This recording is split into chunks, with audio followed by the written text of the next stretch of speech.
want to learn one of the biggest secrets of giving a presentation? It doesn't come from the body of the presentation. That's a head start. See, on today's show, I'm going to open the door to what I believe is the biggest secret of successful speaking.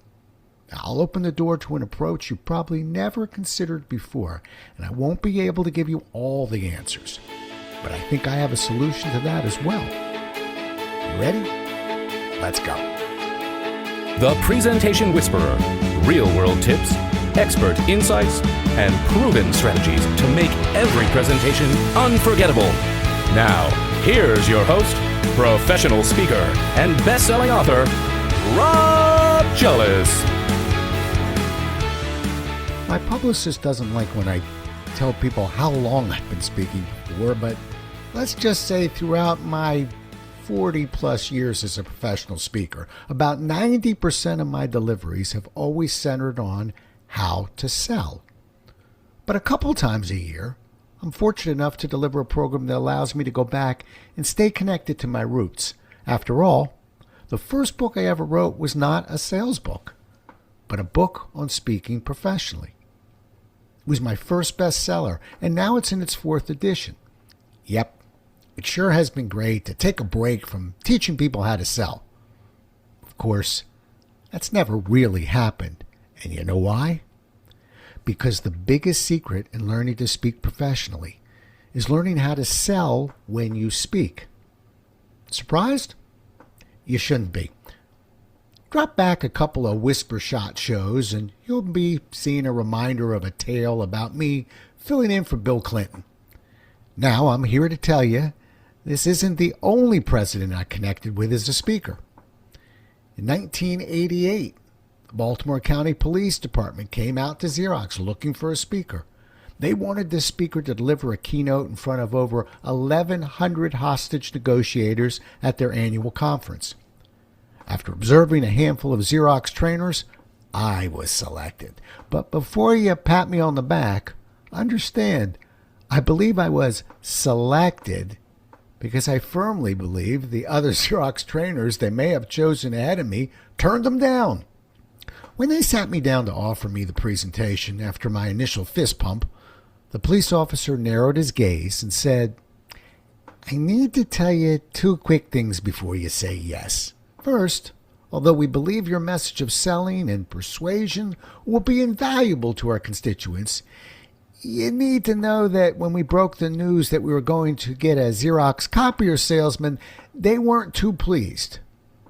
"Oh, is there more?"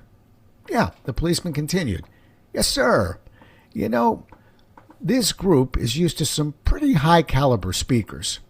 2 years ago, we had Ted Koppel as our keynote speaker." "Oh, okay. What about last year?" With this guarded policeman look, but a slight smile, he said, "Last year, we had Ronald Reagan. He was quite good, sir." Again, it was dawning on me why I had been selected. It's certainly possible that I was selected because everyone who worked for Xerox knew that I would not say no to this kind of challenge. Either way, I said yes. I said yes because I put my faith in a process I've now been teaching and writing about for a lot of decades. On that fateful day, I had 60 magical minutes. And I spent 15 of them, using multiple tactics to sell the audience on my message. That's 25% of my speaking time, just getting them to want to hear about my message. If I told anyone I was going to spend that much time just prepping the audience for the presentation, they would have had a fit. But doing this allowed me to connect the message to what they were doing. For the next 20 years, I received a letter from this committee saying the same thing.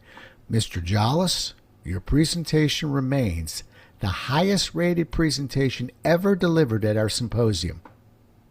Now that's something I'm immensely proud of. Yep, I just needed to sell that message that day. Sell. There's that word again. I just can't seem to get away from it. However, can you imagine sitting in a room learning how to bring a message to life and not learning how to apply selling to presenting?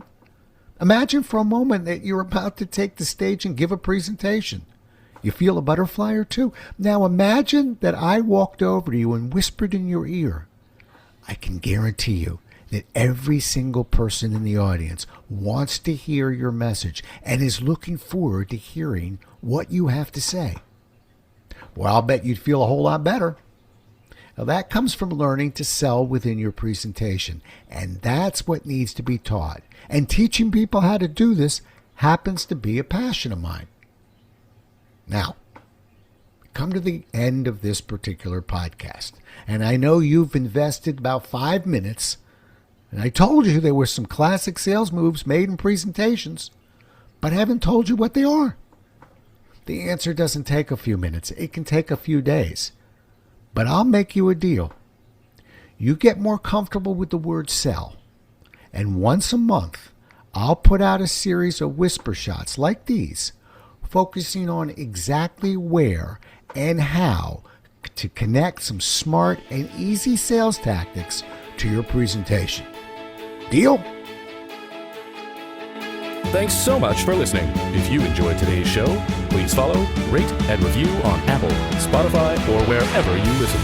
For more resources and to connect with Rob, visit thepresentationwhisperer.com.